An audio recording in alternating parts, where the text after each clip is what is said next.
Assalamualaikum warahmatullahi wabarakatuh. Perkenalkan, nama saya Ahmadi. Nomor MPM 32201200093 akan menerangkan tentang fungsi dan pengertian sporing dan balancing sebagai tugas mata kuliah teknik penjajaran roda.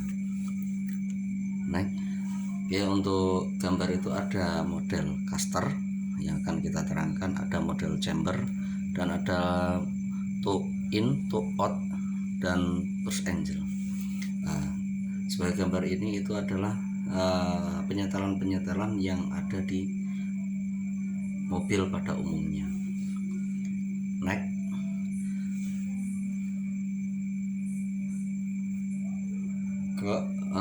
Keausan komponen kaki mobil akibat tidak pernah sporing seperti tirot, long T-rod, dan bell joint yang bisa menyebabkan terjadinya bergesernya pada sudut pelurusan roda. Itulah yang fungsi dari sporing dan balancing. Sementara itu pengertian dari pengertian dari sporing ialah suatu pekerjaan penyetelan sudut geometri sebuah mobil yang berfungsi untuk mengembalikan geometri roda depan suatu kendaraan, yaitu sudut-sudut chamber, caster, dan toe ke dalam spasi awal dari produsen pembuat mobil. Jadi pengertian sporing sendiri yaitu ketika pekerjaan penyetelan sudut-sudut geometri sebuah mobil. Jadi ketika mobil sering digunakan berjalan, itu pasti akan sudut-sudut di sudut chamber, caster itu pasti akan berubah. Karena apa? Karena faktor jalan dan faktor medan yang harus dilalui. Terus keuntungan melakukan sporing antara lain, mobil menjadi stabil dan nyaman dalam berkendara. Terus kedua, mencegah kaosan ban yang tidak merata. Jadi jika tidak dilakukan sporing balancing, itu kadang-kadang terjadi keausan, kerusakan pada ban yang tidak merata. Nomor tiga, menghemat bahan bakar. Karena apa kok bisa menghemat bahan bakar? Karena tadinya yang kita istilahnya sepeda motor yang harus digunakan pada laju 80 km itu menjadi hambat. Karena apa? Karena kaki-kaki dalam mobil itu terjadi kerusakan. Terus yang berikutnya, menghemat pemakaian ban. Karena karena penyetelan mobil atau mobil itu nyaman, otomatis keausan pada ban itu merata. Jadi keausan itu akan mengakibatkan istilahnya pemakaian ban yang menjadi awet. Terus yang kelima, mencegah kerusakan antara sambungan kemudi sehingga memperpanjang waktu pemakaian. Kenapa kok bisa terjadi kerusakan antara sambungan kemudi? Karena yaitu terjadinya kerusakan pada medan yang dilalui.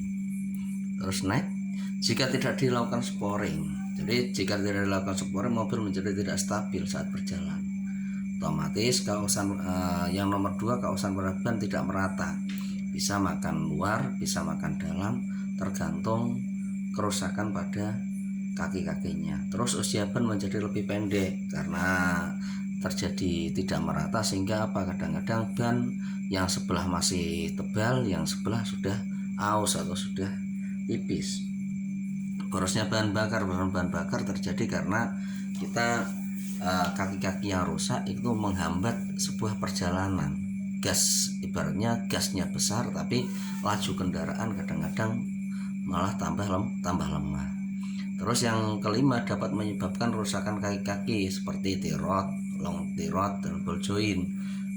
Karena apa? Karena jika tidak dilakukan sporing, tidak dilakukan perbaikan, otomatis beban sebelah seperti ball joint seharusnya itu kekuatannya itu seimbang antara kanan kiri, atas bawah, menjadi ball joint itu tidak seimbang. Terus sudut belok antara ke kiri dan ke kanan kadang tidak merata. Maksudnya tidak merata bagaimana?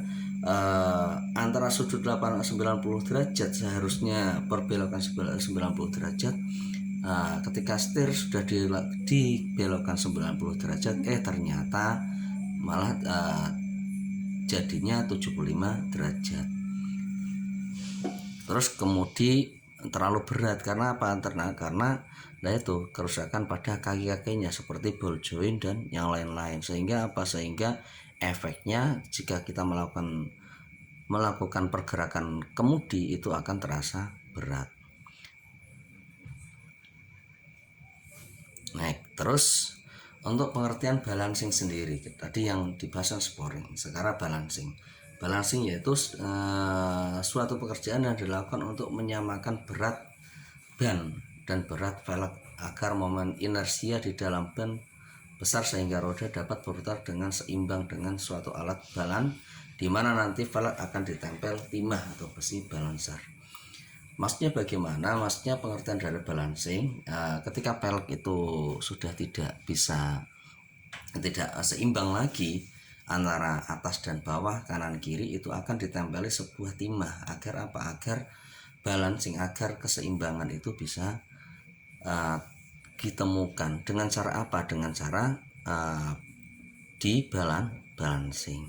Terus keuntungan dilakukan balancing, satu yaitu mengurangi getaran pada saat setir kemudi. Karena apa? Karena roda pada posisi seimbang itu akan mengurangi getaran pada kemudi. Terus yang kedua, mengurangi risiko kerusakan sambungan antar kemudi akibat bergetarnya roda-roda tirot, long tirot, dan ball joint. Itu akan menjadikan kemudi akan terasa nyaman. Biasanya yang terjadi pada mobil-mobil muatan. Karena apa? Karena biasanya ketika mobil muatan itu akan mengakibatkan beban yang diampu besar, sehingga apa? Sehingga kemudi akan istilahnya kita menggerakkan kemudi tapi itu belum bisa dibelokkan. Ibaratnya kalau bahasa Jawanya yaitu sepeleng. Terus yang berikutnya yaitu keuntungan dalam balancing sudah. Terus yang kemudian ada sudut chamber. Sudut chamber yaitu sudut kemiringan roda depan bagian atas sebuah kendaraan terhadap garis vertikal lantai jika dilihat dari depan atau belakang dari kendaraan tersebut. Jadi kita akan melakukan pengecekan pada sudut chamber. Nanti chamber akan dibagi dua. Setelah ini akan dibagi dua. Intinya dari definisi chamber sendiri yaitu sudut kemiringan roda depan bagian atas sebuah kendaraan terhadap garis vertikal lantai. Jadi nanti akan dihitung ini nanti makan istilahnya ban itu makan dalam atau makan luar, itu dihitung dari sudut chambernya. Karena apa? Karena ada sudut kemiringan.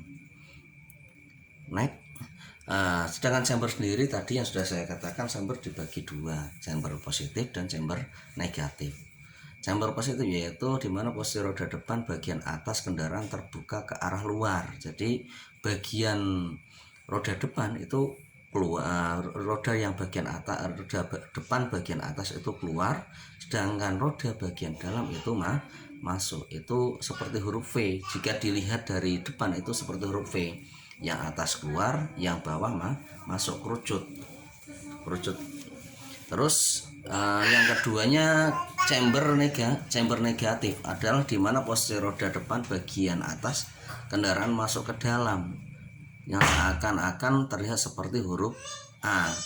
Jadi jika dilihat dari depan atau belakang itu akan sepeda roda depan itu akan yang atas itu masuk, yang bawah itu keluar. Itu perbedaan antara chamber positif dan chamber negatif. Terus yang berikutnya yaitu caster. Caster adalah sudut kemiringan sumbu putar kemudi atau steering axis roda depan bagian atas kendaraan terhadap vertikal lantai jika dilihat dari samping kendaraan. Jadi tadi ada caster, ada chamber, sekarang ada caster, sudut kemiringan sumbu putar. Jadi yang dimaksud di sini yaitu kemudi itu akan terasa enak dan nyaman itu jika caster itu pada setelan yang sesuai.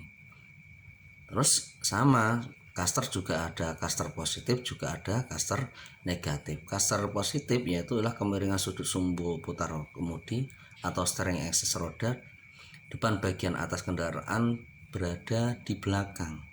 Sedangkan karena caster negatif yaitu di mana sudut kemiringan sumbu putar kemudi roda pada bagian atas kendaraan berada di depan. Jadi jika caster itu kita lihat dari atas, antara yang depan dan yang belakang itu maju dan tidaknya. Ketika caster positif, kemiringan sumbu rodanya putar yaitu kendaraan roda depan bagian atas itu akan atas kendaraan berada di belakang. Sedangkan caster negatif itu kebalikannya. Terus yang terakhir itu adalah koreksi rolling camber. Jadi nanti ada selisih jarak antara bagian roda depan dan bagian belakang roda depan jika dilihat dari atas kendaraan. Jadi itulah macam-macam kerusakan sporing balancing yang akan diperbaiki. Untuk perbaikannya kita next untuk materi kuliah yang berikutnya. Sekian dari saya, mudah-mudahan bermanfaat. Dari saya, assalamualaikum warahmatullahi wabarakatuh.